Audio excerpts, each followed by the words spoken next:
Wala nang uuwi ang tirahan ng maraming naapektuhan ng Bagyong Julian sa Batanes na ngayon ay nasa evacuation center muna. Sa tindi ng kalbaryong kanilang pasan, malaking bagay yung inyong tulong na agad inihatid doon sa ilalim ng Operation Bayanihan ng GMA Kapuso Foundation. Sa pinakahilagang dulo ng Pilipinas matatagpuan ang nakamamanghang ganda ng Batanes. Pero nito lamang Lunes, binayo ng malalakas na hangin at ulan ang isla dulot ng super bagyong Julian. Sa huling datos ng PDRRMO Batanes, nasa 2,124 na kabahayan ang nasira. 256 dito ay totally damaged. Nasa 7,090 na pamilya naman ang naapektuhan. Hanggang ngayon, may 8 pamilya pa ang nasa evacuation center ng Basco.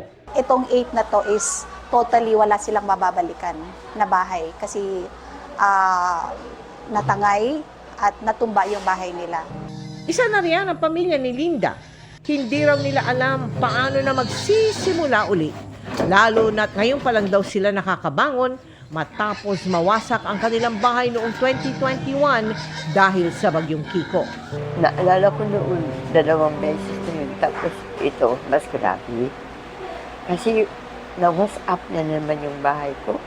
Abala naman sa paglilinis ng bahay ang pamilya ni Miraluna. Umaasa na meron pang maisasalba.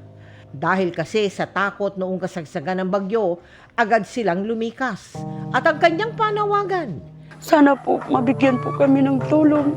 Kahit mabigyan po kami ng pambili namin ng hero, kahoy po.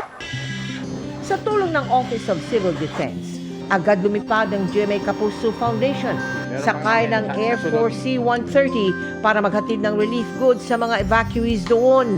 Pero itong bagyo na to, naging isa pang dahilan.